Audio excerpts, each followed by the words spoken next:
안녕하세요. 저는 경기도 분당에 살고 있는 30대 중반의 여성입니다. 저는 얼마 전 남편과 2년간의 결혼 생활을 끝내고 마침내 이혼을 했습니다. 그나마 불행 중 다행이라면 아무 죄도 없는 저희 아들은 제가 데리고 오게 되었다는 점이죠. 제 인생에서 이혼이라는 단어만큼은 정말 없을 줄 알았는데 사람 앞일은 어떻게 될지 정말 아무도 모르는 법이더라고요. 사실 저는 남편을 만나기 전에는 결혼을 할 생각도 없었고 아이 생각은 더더욱 없는 사람이었습니다. 하지만 정신을 차리고 보니 제가 결혼도 하고 출산도 하고 심지어 이혼까지 하게 되었더라고요. 가끔씩은 제가 생각했던 30대 중반의 인생의 궤도에서 너무나 멀어지게 된 것 같다는 생각이 들 때도 있습니다. 심지어 그게 저의 잘못이 아니라고 생각하니 더 화가 나고요. 하지만 언제까지나 과거만 돌아보며 살 수는 없다는 생각에 이 사연을 보내봅니다. 마지막으로 지난 결혼 생활을 돌아보며 이제는 모든 것을 훌훌 털어버리려고요. 남편과 저는 지금 생각해도 조금 우연이다 싶을 정도의 인연으로 만났습니다. 그때는 그것조차 의미를 부여해서 필연이라고 생각했지만요. 제가 딱 30살이던 때 저는 처음으로 자취를 시작했습니다. 저는 IT 회사의 디자인팀에서 디자이너로 근무를 하고 있었습니다. 마침 그 당시에 제가 이직을 했었는데 회사가 본가에서 다니기에는 애매하게 먼 거리더라고요. 그동안은 엄마의 반대로 한 번도 나가서 살지를 못했거든요. 회사 덕분에 남들 다 한다는 자취의 로망을 나이 30살이 되어서야 겨우 이루게 된 거죠. 자취를 할 때면 모두가 겪는 통과 의례가 있죠. 바로 조립식 가구의 조립이었습니다. 그리고 늦가기 자취러인 저는 어려워지려면 한도 없이 어려워질 수 있는 조립식 가구의 난이도를 전혀 짐작하지 못하고 있었죠. 그래서 패기 좋게도 북유럽에서 왔다는 그 자취생 가구로 유명한 회사의 장롱을 구매하게 되었습니다. 그것도 처음에는 행거로 때우려다가 아무래도 불편해서 뒤늦게 부랴부랴 구매하게 된 거였죠. 퇴근하고 왔더니 정말 덩그러니 거대한 박스 덩어리가 문 앞을 모두 가로막은 채로 떡하니 놓여 있더라고요. 오밤중에 저는 낑낑거리면서 그 박스 덩어리를 집 안으로 끌고 들어가 해체 작업을 실시했습니다. 그리고 그때부터 문제는 시작되었어요. 여보세요? 엄마, 나 큰일 났어. 어떡해? 왜 혜진아? 무슨 일이야? 아니, 가구 조립을 못하겠어. 이거 어떡해? 으이그, 그러게 엄마가 그런 거 사지 말라고 했잖아. 힘도 없는 애가 조립은 무슨 조립이야. 엄마가 완제품으로 사라니까 말을 안 듣더니. 일단 그 장롱을 여자 혼자서 조립하기에는 물리적으로도 구조적으로도 힘들었습니다. 옆에서 누가 도와주는 사람이라도 있었으면 이것보다는 나았을 텐데. 아무리 조립 설명서와 동일 제품을 남들이 조립해서 올린 유튜브를 번갈아 가면서 확인을 해도 저는 이해를 못하겠더라고요. 제가 했더니 자꾸만 모형이 그렇게 안 나오고 모양이 나온다 싶으면 나사 구멍이 안 맞고 정말 되는 게 하나도 없었습니다.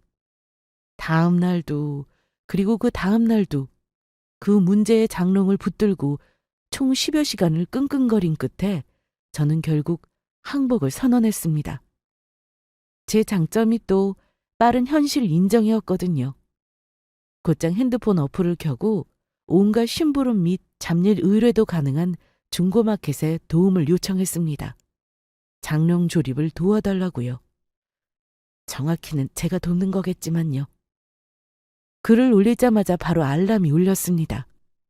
자취생활 10년 차에 못하는 가구 조립이 없다고 하시더라고요. 자신만만한 소개가 너무 반가웠지만 다만 남자분이 지원을 하신 거라 조금 조심스러웠습니다. 하지만 아무래도 의뢰가 난이도 있는 가구 조립이라 그런지 더 기다려봐도 제가 기다리는 여성분의 지원은 없었습니다. 결국 줄줄이 오는 다른 남자분들의 지원은 거절하고 제일 먼저 연락을 주셨던 그분께 다시 와달라고 연락을 드렸죠. 도착한 건 제 또래의 남자분이었습니다. 기억에 남았던 첫인상은 키가 엄청 컸다는 부분이었죠. 안녕하세요. 가구 조립 연락 주신 분 맞으시죠? 네. 안녕하세요. 잘 부탁드릴게요. 일단 너무 놀라지는 마시고요. 저 조립을 못해서 사흘 동안 지금 이 상태로 지내고 있었거든요. 이 상태라는 건 현재의 집 상태를 말했습니다. 자취방 가득 발 디딜 틈 하나 없이 장롱 부품들이 널브러져 있었거든요. 집 안으로 들어오자마자 그분은 눈이 휘둥그레지더니 곧 웃음을 터뜨리시더라고요. 완성하실 수 있을까요? 저는 아직도 얘가 장롱이 될 수 있을지 확신이 없네요. 그럼요. 걱정 마세요. 저 장롱 조립도 몇 번 해봤어요. 조립은 거의 제가 할 건데 옆에서 조금만 도와주세요. 말은 그렇게 했지만 사실 저는 그때까지도 반신반의하고 있었습니다. 이게 과연 전문가가 아닌 일반인이 할 수 있는 일인가 하고 속으로 생각하면서요. 그런데 정말 거짓말처럼 조립을 잘하시더라고요. 저는 순간 예전에 가구 조립 아르바이트를 하셨나 싶은 생각마저 들었죠. 혹은 생업이 이쪽이시라든가. 저에게 도와달라고 말은 하셨지만 제가 도울 것도 거의 없었습니다. 분명히 같은 전동드릴을 사용했는데 왜 저는 안 되던 게 저 사람 손에서는 저렇게 쉽게도 되는지 의문이었죠. 사람에게서 후광이 비친다는 게 아마 이럴 때 쓰는 말이었을까요? 조립이 끝날 때쯤 저는 거의 그분을 존경스러운 눈으로 지켜보고 있었습니다. 조립 후에 조립비를 드리겠다고 했더니 그건 됐고 그냥 커피나 한 잔 사달라고 하시더라고요. 그래도 그럴 수야 있나요? 저는 그럼 밥으로 메뉴를 변경했습니다.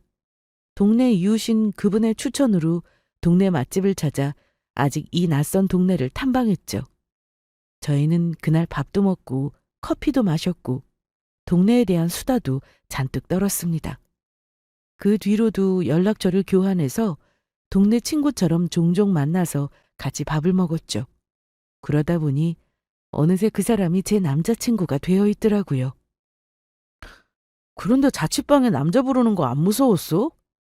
나도 가긴 했지만 요즘 세상이 워낙 험하잖아. 무서워서 안 부르기에는 장롱이 너무 급했어. 대신 불안해서 친구한테 미리 얘기해뒀지. 뭐라고 얘기했는데? 2시간 후에도 내가 연락이 없으면 경찰에 신고해달라고. 커피 한 잔 얻어먹으려다 하마터면 경찰서에 갈 뻔했네. 저희는 가끔씩 첫 만남에 대해서 회상하고는 했습니다. 아무리 동네가 좁다지만 이사 오자마자 신기하게도 만나게 된 인연에 대해서요. 그리고 그 인연은 어느새 결혼할 인연까지 되어 있었습니다. 정신을 차려보니 또 그 사람이 제 남편이 되어 있더라고요. 연애를 시작한 지 3년 만의 일이었죠. 앞서 말씀드렸던 것처럼 저는 원래 결혼을 할 생각이 없었습니다. 딱히 특정한 이유가 있었던 것은 아니었고 그냥 결혼 생활이라는 게 저와는 맞지 않을 것 같았어요. 제가 제 스스로를 돌아봤을 때요.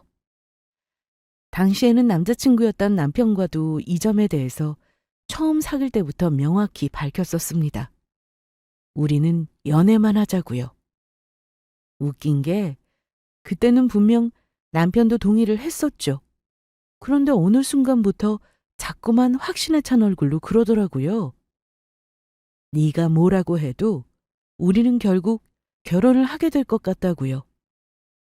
결혼할 수밖에 없을 자기의 매력을 보여준다나 뭐라나 하면서요. 처음에는 어이도 없고 웃기기도 해서 그냥 무시했는데 그걸 3년 동안 듣다 보니 저도 모르게 세뇌라도 당한 모양이었습니다. 정말 결혼까지 하게 된 걸 보면 말이에요. 막상 결혼을 하고 저희의 신혼생활은 나쁘지 않았습니다. 나쁘지 않다면 좋지도 않다는 말이 아닌가 하실 수도 있는데 저에게는 나쁘지만 않아도 합격이다 싶었죠. 애초에 결혼에 대한 기대치가 없었고 오히려 주변에서 안 좋은 사례들을 너무 많이 봐서 이혼이나 안 하면 다행이겠다 싶었거든요. 그런데 남편과의 신혼은 의외로 소꿉놀이를 하는 것처럼 재미있더라고요. 퇴근하고 돌아오면 집에 불을 켜놓고 늘 따뜻하게 반겨주는 사람이 있다는 게 제 생각보다도 참 행복한 일이었고요. 주말이면 늦은 아침 겸 점심을 먹고 둘 다 편한 옷을 입은 채 팔짱을 끼고 근처 공원을 산책하고 카페를 가고 돌아오는 길에는 마트에서 장도 보고는 했어요. 그럴 때면 새삼스럽게 부부가 되었다는 실감도 났고요. 남편은 여러 가지 면에서 평균적이고 무난한 사람이었습니다. 남들보다 축출나게 능력이나 외모가 잘났거나 눈에 띄는 부분이 있는 것은 아니었지만 그런 만큼 심각한 단점이 없는 사람이었어요. 까다롭다거나 특이한 성향 혹은 딱히 모난 구석이 있지도 않았고요. 한마디로 말해서 배우자로 함께 살기에 적합한 사람이었습니다. 사람들이 이혼을 하는 데에는 대부분 상대방의 장점이 적어서가 아니라 딱 한 가지의 단점을 못 견뎌서라고들 하니까요. 남편은 경제적으로도 적당히 먹고 살 만큼 무난하게 돈을 벌고 있었고 집안일도 적당한 선에서 잘하는 편이었습니다. 심각하게 게으르지도 않았고 유난스럽게 부지런하지도 않았어요. 굳이 단점을 찾자면 한 가지가 있었는데 그건 본인 몸이 너무 피곤할 때 가끔씩 말도 안 되는 짜증을 부린다는 것이었어요. 이유가 납득이나 가능하면 모르겠는데 본인이 생각해도 앞뒤가 안 맞는 이야기를 박박 우기기도 했죠. 초반에 몇 번 저에게 그런 태도를 보이고 심각하게 싸운 뒤로는 다시는 안 그러겠다며 사과를 했지만 또 언제 그럴지 모르겠다는 생각이 들더라고요. 그나마 다행이라면 남편은 사과가 빠른 사람이라는 점이었어요. 사과를 하는 데는 늦어도 사흘을 넘기지 않았거든요. 제가 지적하기 전에 본인이 잘못했다고 항상 먼저 말을 했고요. 저도 몸이 피곤하면 짜증이 나기 마련이었으니 그 정도는 이해하고 넘어가기로 했습니다. 100% 흠 없이 완벽한 사람을 찾는다는 건 사실 불가능에 가까운 일이었으니까요. 그렇게 저희의 결혼 생활은 잔잔하게 흘러갔습니다. 남들 보기에는 무미건조하다 싶을 정도로 아무 일도 없이요.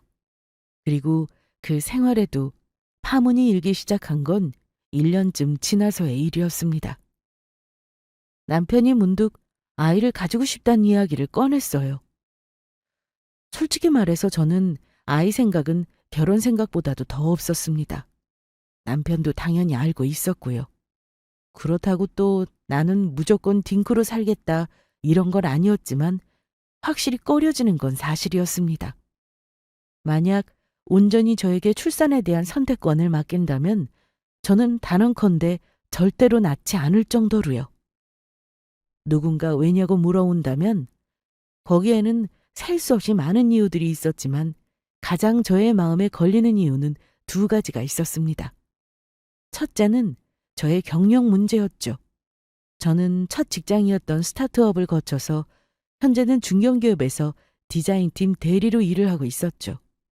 내년이나 내후년에 과장 진급을 앞두고 있는 상황이었는데 이런 일로 혹시라도 진급에서 누락되고 싶지 않았습니다.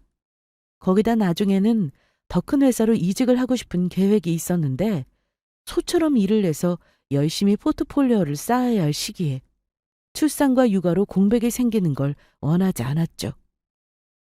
나 내후년까지는 과장 진급해야 해. 당신도 알잖아. 과장 진급하려던 선배들 아기 낳고 돌아오니까 하나같이 진급 못하고 후배들한테 다 밀린 거. 당신 능력이면 아기 10명을 낳고 와도 진급은 누워서 떡 먹기야.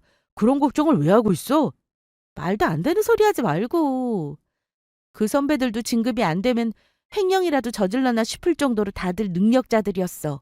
출산 때문이라니까? 그래, 그렇다 치고. 그래도 진급 그까짓 거 몇 년 좀 늦게 하면 좀 어때? 어차피 당신이 하긴 할 거잖아. 하지만 아기는 지금이 아니면 못 가질 수도 있어. 우리 둘 다 한 살이라도 더 젊을 때 가지는 게 낫지. 몇 년 좀 늦게 하라고? 본인 일 아니라고 쉽게도 말하네. 그리고 그 아기를 왜 꼭 낳아야 하냐고? 왜냐니? 집에 돌아오면 당신이랑 똑같이 생긴 아기가 달려와서 엄마 하면서 안길 텐데 행복하지 않겠어? 인간의 근본적인 행복은 자기 유전자를 보는 거래. 하지만 몇 번 얘기를 하다 말겠지 싶었던 저의 생각과는 달리 남편은 아이 문제를 포기하지 않았습니다. 오히려 저를 쫓아다니며 아이를 낳으면 좋은 점에 대해서 구구절절 읊어대기 시작했어요. 갑자기 왜 이렇게 아이에 대해서 집착하게 된 건지 영문을 모르겠더라고요. 그동안 남편은 이세에 관한 이야기라고는 이런 방구도 없었거든요. 그래서 저는 남편도 저처럼 아이를 원하지 않는 줄로만 알고 있었죠. 아기를 낳으면 물론 좋은 점도 있다는 거 알아. 하지만 육아가 얼마나 힘든 일인지에 대해서는 생각해 본 적은 없어? 당연히 알지. 세상에 쉬운 일이 어디 있어. 애가 혼자 알아서 크는 것도 아니고 다 부모 손길이라는 거 나도 알지. 당신 피곤하면 심각하게 짜증 부리는 거 알고 있잖아. 애 낳고 나면 잠도 제대로 못 자고 매일매일 전쟁일 텐데 어떡하려고 그래. 난 그 짜증 감당할 자신 없어. 아이를 원하지 않게 된 두 번째 이유는 바로 언급했던 것처럼 남편의 짜증 때문이었습니다.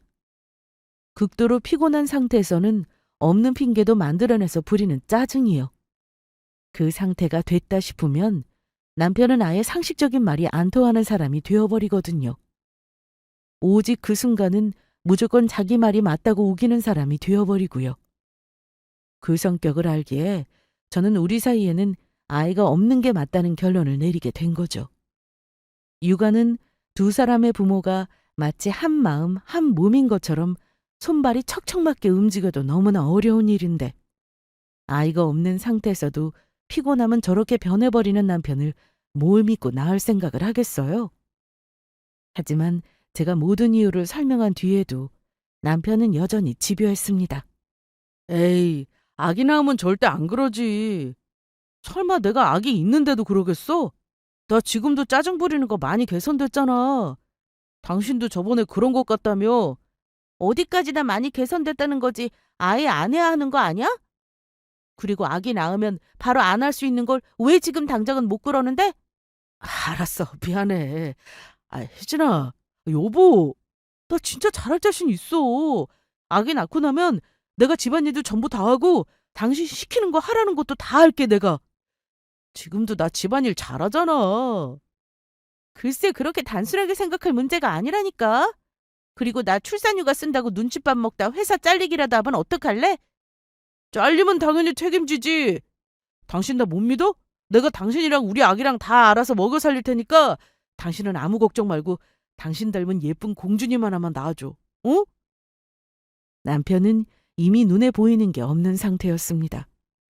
머릿속이 온통 자식을 낳은 이후의 삶으로 가득 찬 것 같더라고요. 마치 하나에만 꽂히면 그것 말고는 아무것도 안 보이고 안 들리는 것처럼요. 남편의 반응을 보니 이미 늦었다 싶었습니다. 혼자서 왜 벌써 저 단계까지 가게 된 건지 도무지 이유를 모르겠더라고요. 생각을 해보니 최근에 부쩍 딸을 낳았다는 친구와 어울려 다니는 것 같았는데 그것 때문인 건지 아니면 또 다른 이유가 있는 건지요. 어쨌든 결론적으로 말해서 저는 아이를 낳았습니다. 남편이 원하던 공주님은 아니고 아들을 낳기는 했지만 그래도 어쨌거나 남편은 무척이나 기뻐했습니다. 저도 반신반의하면서 아기를 낳기는 했어도 아기를 낳기 전과는 확연히 마음가짐이 달라졌고요. 고슴도치도 제 새끼는 예쁘다더니 정말 내 자식이기는 하지만 그렇게 예쁠 수가 없더라고요. 잠든 얼굴도 하품을 하는 모습도 눈을 맞추며 방긋방긋 웃는 그 모든 순간까지 전부 다요. 사실 여러 가지 상황 때문에 낳기 싫었던 거지 원래부터 아이가 싫어서 낳고 싶지 않았던 건 아니었기 때문이기도 할 테고요. 아기에게서 눈을 떼지 못하는 저를 보며 남편은 제게 그러더라고요. 그거 보라고. 자기 말처럼 아기 낳기를 잘하지 않았냐고요. 그렇게 2주의 시간이 흘렀습니다. 친구 말로는 조리원 시절이 천국이라는데 조리원에서 나오고 나면 아무런 준비 없이 야생으로 던져진 초식동물의 심정을 이해하게 될 거라면서요. 저희 부부는 집에 돌아오자마자 그날 밤부터 그 말을 바로 실감했죠. 아이는 정말 1시간도 잠을 이어서 자지 않더라고요. 새벽에도 수십 번씩 일어나서 울고 있는 아기를 어설픈 손길로 토닥거리며 재워야 했습니다. 우는 이유도 각양각색이었어요. 기저귀가 젖어서, 배가 고파서, 잠을 자고 싶지 않아서, 아니면 잠을 자고 싶어서, 그것도 아니면 그냥 울고 싶어서였죠.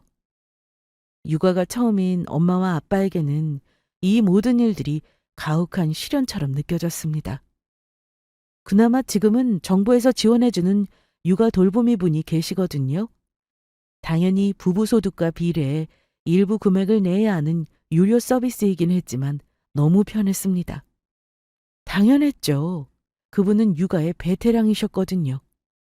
저희에게는 거의 육아의 신처럼 느껴졌습니다. 저는 도무지 아기가 왜 우는지 모르겠던데 그분은 울음소리만 듣고도 1초 만에 척척 이유를 구분해내고는 하셨죠. 돌보미 분이라도 안 계셨다면 아마 지금쯤 저는 병원에 다시 쓰러져 누워 있어야 했을 거예요. 하지만 그 기간도 곧 끝나버렸습니다. 나라에서 해주는 거라 무한정 제공하는 서비스가 아니었거든요. 정해진 기간이 있었죠. 그 이후로는 베이비시터를 고용하든지 양가 부모의 도움을 받든지 그것도 아니라면 아기를 어린이집에 보내야 했습니다. 요즘은 맞벌이 부부가 많아서 애가 100일만 되어도 어린이집에 맡길 수가 있더라고요. 너무나 가혹한 현실이었지만요. 여보, 젖병이 하나도 없어. 거기 찬장 옆에 놔둔 거 없어? 없다니까? 잠시만, 나 지금 기저귀 갈고 있어. 좀 찾고 있어봐. 어쨌든 육아 돌보미 분이 안 계신 빈자리는 무슨 수를 써서든 저희 부부가 메워야만 했습니다. 우는 아기는 부모가 베테랑이 될 때까지 기다려주지를 않으니까요. 그 다음 날부터는 매일이 전쟁이었습니다. 하루에도 걸핏하면 토하는 아기 때문에 입혀놓은 옷과 제가 입은 옷까지 더럽혀져서 빨래는 24시간 돌아가고 있었고요. 저희는 모유량 부족의 문제로 모유 수유와 분유 수유를 혼합해서 하고 있었거든요. 분유 수유할 때 젖병과 젖꼭지를 매일같이 고온에 세척하느라 설거지는 또 얼마나 많이 나오는지 돌아서면 설거지가 수북한 지경이었어요. 거기다 아기가 조금만 움직여도 기저귀 사이로 소변이 줄줄 새서 담요며 침대까지 다 적신 적도 한두 번이 아니었고요. 그리고 가장 중요한 건 잠이었습니다. 하루에도 잠을 멀쩡하게 잔 날이 없었어요. 인터넷이나 책을 통해서도 익히 봤었고 친구들을 통해서도 들어서 당연히 각오했던 일이었지만 잠을 못 잔다는 건 정말 고문이 따로 없었습니다. 오죽했으면 고문 중에 사람을 안 재우는 고문이 있다고 하겠어요. 그리고 육체적인 한계에 몰리자 저희 부부에게도 슬슬 위기가 닥쳐오고 있었습니다. 여보, 준우 울어. 준우 온다니까. 어서 가봐. 아이씨, 이번에만 당신이 좀 가면 안 돼? 나 너무 피곤해. 네, 바로 제가 그토록 우려했던 남편의 짜증이었죠. 저희 남편은 잠이 많은 편이었습니다. 평소에도 머리만 댔다면 어디든 엎어져서 깨울 때까지 몇 시간이고 잠을 자는 타입이었죠. 그렇게 한참을 자고 일어나야 개운하다고 기운이 좋아지고 활력이 도는 사람이었고요. 그런데 벌써 몇 달째 잠을 하루도 제대로 못 자고 있었으니 얼마나 힘들었겠어요. 저도 물론 이해는 하고 있었습니다. 하지만 그렇다고 해서 짜증을 내는 건 별개의 문제였죠. 저희 부부는 원래 새벽 시간대를 쪼개서 중간에 3시간 정도는 남편이 아이를 보기로 했거든요. 나머지 5시간은 제가 중간중간 일어나서 아이를 보기로 했고요. 그런데 본인 차례가 왔을 때는 점점 일어나지를 않더라고요. 아기가 우는 소리가 뻔히 들리는데도 못 들은 척 하는 건지 일어나는 신용도 하지를 않고요. 하지만 참다 못한 제가 남편을 흔들어 깨우면 저렇게 난데없는 짜증을 부리고는 했습니다. 결국 최근에 와서는 새벽 시간을 모두 제가 온전히 일어나 아기를 돌봤어요. 정말 거의 단 한순간도 빼놓지 않고서요. 당신 진짜 너무한 거 아니야? 3시간은 당신이 일어나서 아기 보기로 했잖아. 어떻게 한 번을 안 일어나? 미안해. 나도 너무 피곤해서 그랬어. 밖에서 일하고 들어오면 얼마나 피곤한데. 나는 안 피곤해? 나는 일 안 하냐고. 당신은 나가면 육아라도 안 하지. 나는 하루 종일 24시간 애만 보고 있어. 나 혼자 보고 있다고. 미안하다니까. 알았어. 오늘부터 내가 일어나서 아기 볼게. 됐어. 지금까지도 안 하던 사람이 퍽도 그러겠다. 내가 깨우면 짜증내잖아, 당신. 나 이대로는 도저히 안 되겠어. 힘들어서 미쳐버릴 것 같아. 그럼 어쩌자고? 친정에 도와달라고 해야지. 아까 낮에 엄마랑 얘기했어. 나 너무 힘들다고 하니까 다행히 엄마가 알겠다고 도와주시겠대. 결국 고민 끝에 제가 찾은 방법은 친정엄마의 도움이었습니다. 정말 죄송했지만 결국 내 몸이 힘드니 제일 먼저 찾게 되는 건 또 엄마뿐이더라고요. 그런 제 말에 남편은 반색을 했습니다. 정말 눈에 띄게 얼굴이 환해지더라고요. 정말? 장모님이 도와주신대? 원래 아기 절대 안 봐주신다고 하셨잖아. 응, 그래도 어떡해. 내가 너무 힘들다고 했지.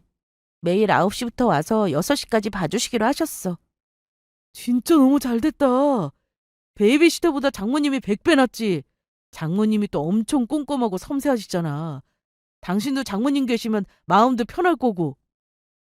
하지만 그런 남편의 반응은 제가 돈 이야기를 꺼내자 돌변했습니다.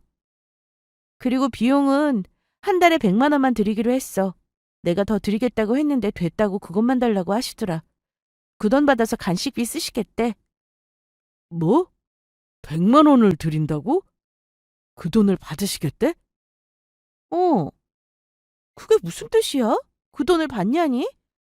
아니, 나는 그냥 와서 봐주신다는 뜻인 줄 알았지. 돈을 받으신다는 얘기인 줄은 몰랐어. 저는 어이가 없었습니다.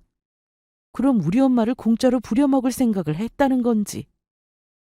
아기 보는 게 얼마나 힘든 일인데 당연히 100만 원 정도는 드려야 하는 거 아니야? 거기다 왔다 갔다 차비 빼면 얼마나 남는다고. 돌보미분한테도 그것보단 많이 드렸잖아. 최저시급도 안 되는 돈으로 엄마 도움 받는 건데 무슨 소리야? 그건 남이니까 그렇지. 손주 봐주시는데 돈을 받겠다고 하실 줄은 몰랐네. 내 주변에는 손주 봐준다고 돈 받는 분들은 안 계시던데. 이야기를 들으면 들을수록 정말 가관이었습니다. 그러니까 남편은 우리 엄마가 공짜로 아이를 봐주는 줄 알고 반색을 했다가 제가 100만 원을 드려야 한다고 저 난리를 치고 있는 거였죠. 겨우 그 100만 원이 아까워서요. 돌보미분한테 그것보다 더 많은 돈을 드릴 때는 아깝다는 소리를 안 하더니 왜 우리 엄마한테는 그 돈이 아까운 돈이 되는 건지 저는 도저히 이해가 되지 않았습니다. 순간 화도 났고요. 요즘 세상에 대체 어느 집이 돈 한 푼 안 받고 애를 봐준다는 거야? 내 주변에서는 다들 당연히 부모님께 돈 드리면서 봐달라고 하던데 그것도 100만 원만 드리는 집도 우리 집뿐이야. 왜 없어? 내 친구 효석이 걔네 집도 친정어머니가 그냥 애 봐주시잖아. 그리고 저기 뭐야 내 동기 미란이 걔도 애 낳고 나서 친정어머니가 아예 주중에는 애 데리고 살면서 봐주고 계시고 다들 공짜로 봐주셔. 기가 차더라고요. 주변에 돈을 더 드리는 집은 말을 안 하고 굳이 공짜로 애를 봐주는 집만 골라가며 얘기를 한다는 사실이요. 제가 점점 급격하게 표정이 굳어지자 눈치를 살피던 남편은 이내 말을 덧붙였습니다. 아니, 요즘 가게 장사도 많이 어려운데 예정이 없던 돈이 또 100만 원씩이나 고정 지출로 나간다고 생각하니까 조금 빠듯해서 그래. 당신도 내년까지는 계속 쉬겠다며. 그 얘기는 우리가 아기를 가지기 전에 이미 합의했던 사항 아니야? 왜 이제 와서 갑자기 생긴 일처럼 얘기를 하는 거야? 그때는 가게가 지금보다 잘 됐었잖아. 요즘 경기가 너무 안 좋아서 그래. 당신도 알잖아. 그래. 그래서 아기용품 사는 것도 눈치 봐가면서 말하고 조리원도 우리 엄마가 돈 내준 거잖아. 뭘 또 눈치를 봐가면서 말했다고 그러냐? 제 말을 듣자 남편은 얼굴을 찌푸리며 투덜대듯 말을 했습니다. 제 말이 마음에 들지 않는다는 뜻이었겠죠. 하지만 제 말에 틀린 부분은 하나도 없었습니다. 아기를 낳기 전에는 낳아주기만 하면 제가 백수가 돼도 먹여 살릴 자신이 있다고 큰 소리를 치더니 정작 아기를 낳고 나서부터는 태도가 돌변했거든요. 아예 다른 사람의 영혼이라도 씌인 것처럼요. 심지어 산후조리원 비용도 저희 엄마가 대주셨습니다. 임신 말기에 접어들었을 때부터 남편이 하는 가게가 조금씩 어려워지기 시작했거든요. 그전까지는 가게가 아주 잘 되지는 않았어도 소소하게 본인 인건비를 빼고도 제 월급만큼이 남았었거든요. 그런데 반년쯤 전부터 어려워지기 시작하더니 이제는 순수익이 딱 본인 인건비에서 조금 여유분이 생긴다는 정도가 되어버렸습니다. 하지만 그건 어디까지나 수입이 예전 같지가 않다는 거지 어렵다는 말을 쓰기에는 적절치 않았죠. 자영업자들이 어렵다는 건 본인 인건비가 간신히 나오거나 그마저도 안 나올 때잖아요. 어쨌거나 저희는 맞벌이도 하고 있었고요. 비록 지금은 제가 일을 쉬고 있지만 내년이 되면 다시 회사로 복직할 예정이었고요. 그런데 임신 막달이 가까워질수록 남편이 자꾸 조리원이 비싸다는 소리를 해대더라고요. 그렇다고 제가 엄청나게 비싼 곳을 예약한 것도 아니었어요. 2주의 평균적인 비용으로 지출하는 400만 원짜리 조리원을 예약했죠. 그런데 그 400만 원이 아깝다는 겁니다. 아니, 조리원을 안 가면 나는 어디서 산후조리를 하라는 거야? 애는 누가 보고? 나 제왕에서 배 찢어졌는데 이 몸으로 내가 하라는 거야? 누가 당신더러 하래? 내가 하면 되잖아. 당신이 뭘 어떻게 해? 당신 애를 어떻게 봐야 하는지도 하나도 모르면서 가게는 안 나갈 거야? 아니면 우리 어머니한테 잠깐 그 시간에 와달라고 하면 안 될까? 2주 정도니까. 힘들어 죽겠는데 시어머니가 나 간호해준다고 와 계시면 내가 마음이 편하겠어? 몸은 둘째치고 누워만 있는 게 편하겠냐고. 입만 열면 말도 안 되는 소리만 골라서 하고 있더라고요. 진짜 그때 생각만 하면 지금도 혈압이 올라올 것 같은데요. 결국 조리원 비용은 사정을 들은 저희 친정엄마가 대신 내주셨어요. 남편이랑 싸우지 말고 저 고생하지도 말라고요. 엄마가 대신 주는 출산 축하 선물이라고 생각하라면서요. 그 돈을 받았는데 엄마한테는 너무 고맙고 남편한테는 화도 나고 온갖 감정이 뒤섞여서 눈물이 다 나더라고요. 어쨌거나 그 사다를 버리고 낳게 된 게 이 아기였는데 이제 와서 또 짠돌이 짓을 하고 있는 겁니다. 조리원 문제로 홍역을 한번 치렀던 저는 이번에는 딱 잘라서 말을 했어요.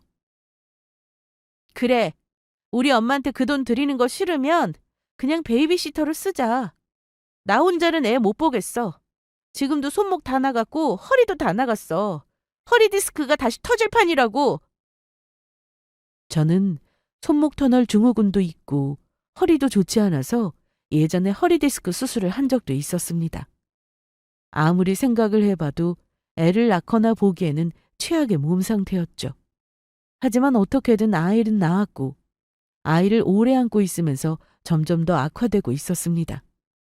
이렇게까지 몸을 갈아가며 애를 낳고 키우고 있는데 그 과정에서 본인이 한 일이라고는 원래 하고 있던 일 계속하고 있는 것밖에 없는 남편이 저런 소리를 하는 걸 듣고 있자니 꼭지가 돌더라고요.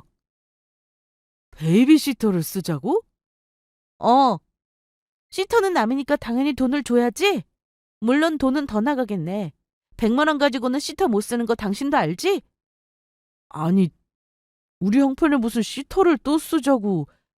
나는 지금 몸이 부서질 것 같은데 시터 쓸 형편도 안 되면서 왜 애를 낳자고 한 건데?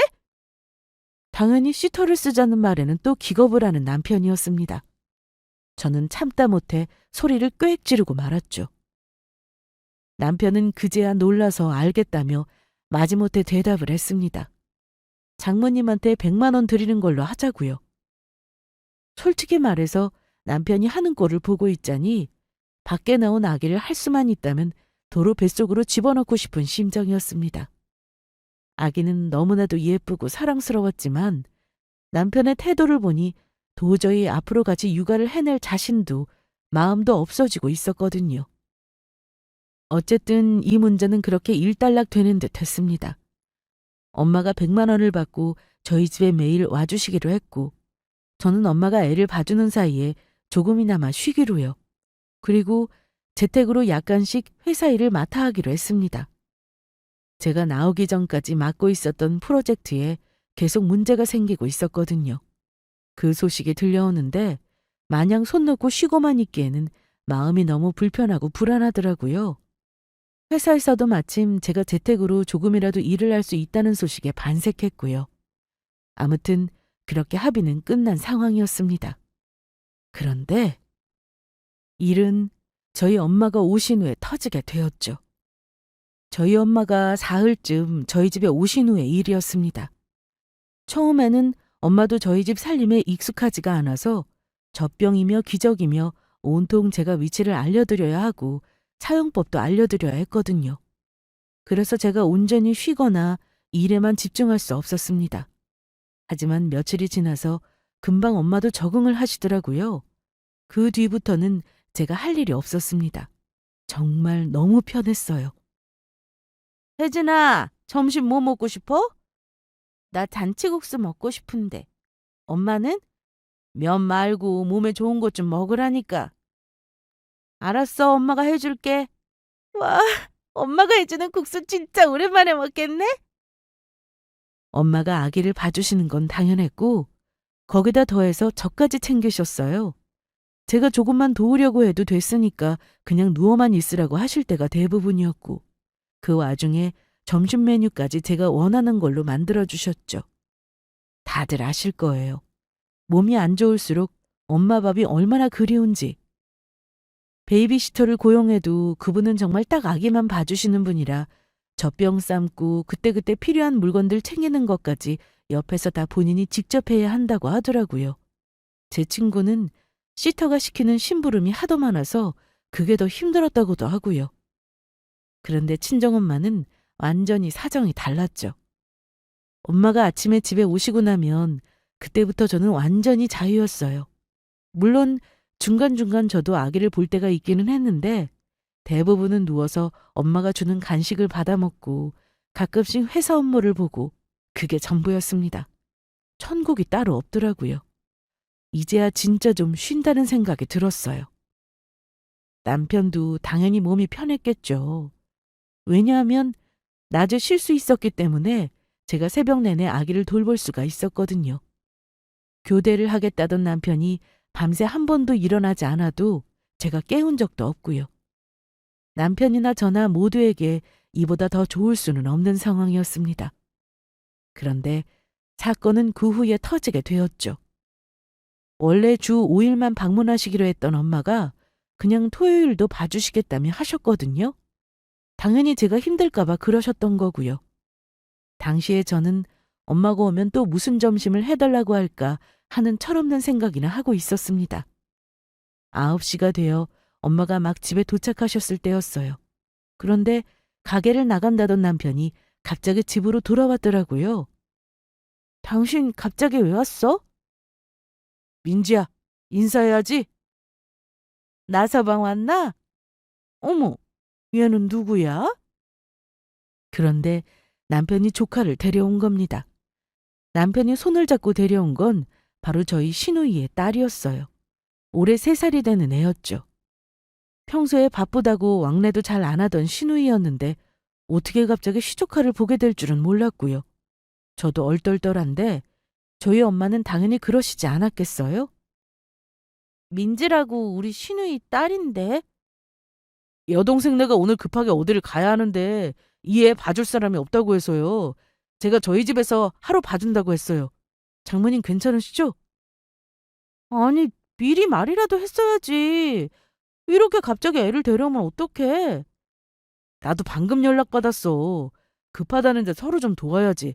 할 수 없잖아. 솔직히 좀 당황스러웠지만 그럴 수도 있는 일이긴 했어요. 오죽급했으면 별로 친하지도 않은 저희한테까지 부탁을 할까 싶기도 했고요. 저도 애를 낳고 보니 애 때문에 전전긍긍하는 마음도 알고 있어서 당연히 아이를 들어오라고 했습니다. 다행히 민지가 낯선 곳에서도 잘 있는 얌전한 성격이어서 그나마 괜찮았죠. 남편은 그렇게 시 조카만 덜렁 데려다 놓고는 또 가게를 가봐야 한다며 바로 나가버렸습니다. 저와 엄마는 갑작스런 이 사태에 어안이 벙벙하면서도 웃기기도 하고 어이가 없기도 해서 마주보며 웃었죠. 그날은 아이가 좋아한다는 만두도 만들어서 먹이고 넷이서 시간을 보냈습니다. 그리고 주말 하루 쉬고 그 주 다음 주 월요일이 되었어요.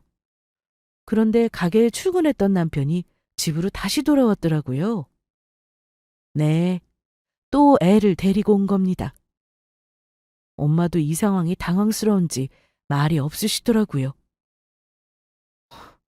빈지를 또 데려온 거야? 당분간만 좀 같이 봐달라고 해서. 아니, 지금 뭐 하는 거야? 당신 잠깐 방으로 들어와 봐. 저는 황당해서 남편을 데리고 일단 안방으로 들어왔습니다. 아니, 아가씨는 도대체 무슨 일이 급하길래 애를 자꾸 봐달래? 그리고 당신도 봐달라고 한다고 애를 또 데려오면 어떡해? 왜 민지도 그날 같이 잘 놀았다며? 애도 얌전하잖아. 이게 지금 얌전하고 말고의 문제야? 나도 힘들어서 우리 엄마한테 준우 봐달라고 부탁을 하고 있는 형편인데 우리 엄마가 지금 내 시조카까지 봐달라고 하는 거잖아. 그러자 남편이 허리에 손을 짚으며 한숨을 내쉬더라고요. 지금 한숨을 쉬고 싶은 사람이 누군데 일어나 싶었죠. 그래서 장모님한테 돈 드리잖아. 우리가 공짜로 봐달라고 해? 뭐라고? 남들은 손주 얼굴 보고 싶어서 공짜로라도 와서 봐준다는데 우리는 100만 원이나 드리고 있잖아. 지금 이 얘기를 다시 시작하자는 거야? 그리고 그게 우리 애 봐달라고 부탁드리는 돈이지 시조카까지 봐주는 돈이야? 솔직히 장모님 별로 하는 일도 없이 집에서 노시잖아. 애 보는 거 힘들다지만 남들은 잘만 하더라.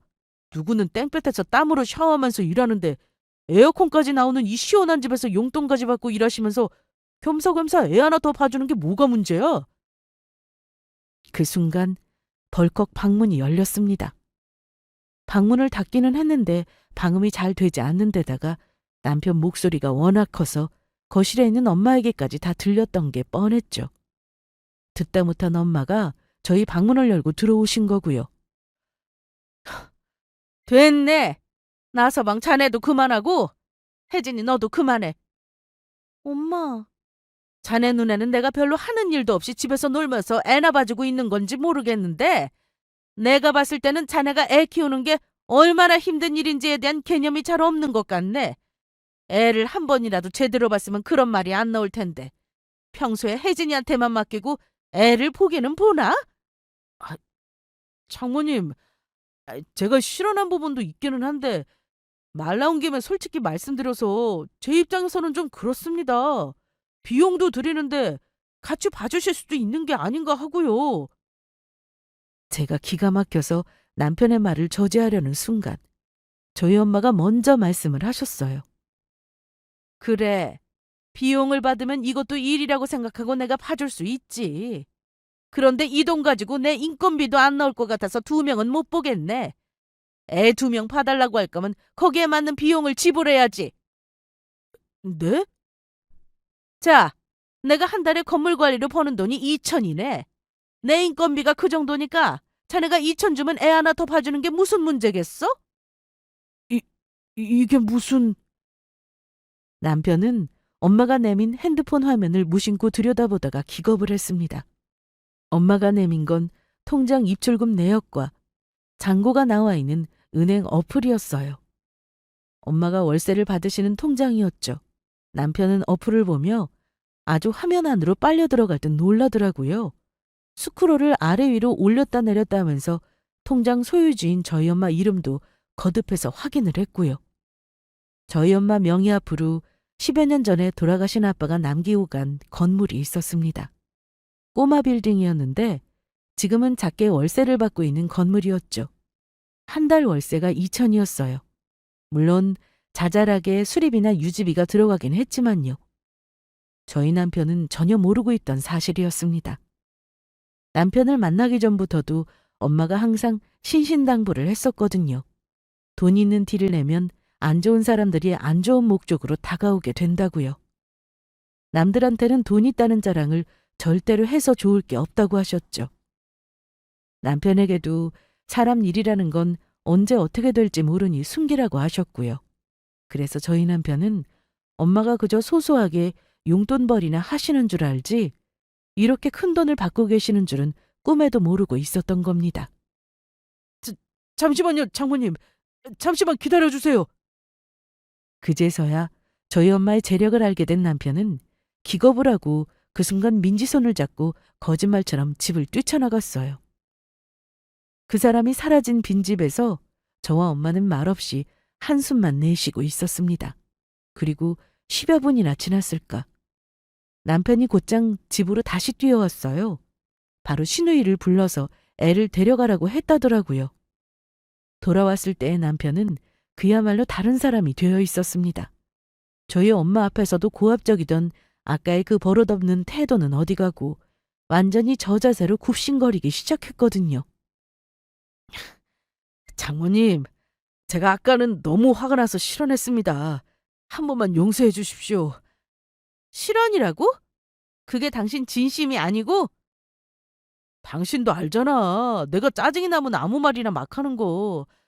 가게에서 좀 안 좋은 일이 있어서 그랬어. 진짜야. 앞으로는 다시는 안 그럴게. 정말 죄송합니다, 장모님. 다시는 이런 일 없습니다. 죄송하기는 뭐가 죄송하나? 애 하나 더 봐주는 거는 일도 아닌데. 아닙니다. 조카는 당연히 동생이 봐야죠. 무슨. 오늘만 잠시 데려왔던 겁니다. 일이 없다고 해서 바로 데려갔어요. 차라리 아까처럼 당당하게 말이나 했으면 소신이라도 있나 싶었을 것 같더라고요. 우리 엄마 통장 잔고를 보자마자 사람이 갑자기 저렇게 비굴하게 돌변하는데 저는 있는 정 없는 정이 다 떨어지고 있었습니다. 그 꼴을 보고 있는데 상황 파악을 못한 남편이 갑자기 우리 엄마 고생하신다며 자기가 소고기라도 대접해야겠다고 마트를 가니마니 난리를 치더라고요. 일단 그날은 저희 엄마를 집으로 돌려보냈습니다. 그날 저는 남편과도 깊은 대화를 나눴고요. 하지만 대화를 나눌수록 이건 아니다 싶은 생각이 들었습니다. 저는 오늘의 태도에 대해서 해명을 듣고 싶었던 건데 남편은 저에게서 월세 출처에 대해 알고 싶은 모양이더라고요. 눈까지 빛내면서 그 돈을 어떻게 받게 된 건지 캐묻기 시작하는데 이 인간은 틀렸다 싶었습니다. 결론만 말씀드리자면 결국 저는 남편과 이혼을 하게 되었습니다. 도저히 갱생의 여지가 없어서요. 엄마는 실수한 거라고 치고 남편을 그냥 한 번만 봐주라고 했지만 저는 이미 정이 떨어질 대로 떨어져서 도저히 안 되겠더라고요. 이혼을 못한다면 난리를 치는 남편에게 안 하면 당장 별거라도 할 거고 결국 우리는 이제 남처럼 살게 될 거라는 말을 했더니 고개를 떨구더라고요. 준우는 제가 데려왔고 대신 아기를 보고 싶으면 언제든 와도 좋다고 말을 했죠. 생각해보면 산후조리원 문제에서부터 우리는 이미 끝났던 사이가 아니었나 싶습니다. 그때 끝내지 못해서 100만 원에 우리 엄마를 부려서는 저 바닥난 심보까지 보게 된 거고요. 이혼을 하고 나서 저는 아예 홀가분하게 살고 있습니다. 바뀐 건 거의 없었어요. 어차피 남편은 육아에 도움이 되지도 않았고 엄마가 여전히 애를 봐주시고 계셨으니까요. 저는 친정 근처에 새로 집을 얻어 살고 있습니다. 복직 준비도 천천히 하고 있고요. 인생이 완전히 달라진 건 아마 남편이겠죠? 그깟 100만 원에 와이프도 아기도 모두 한순간에 사라졌으니까요. 어쩌면 나중에 함께 누리게 됐을지도 모를 우리 엄마의 건물까지도요. 여기까지 들어주셔서 감사합니다.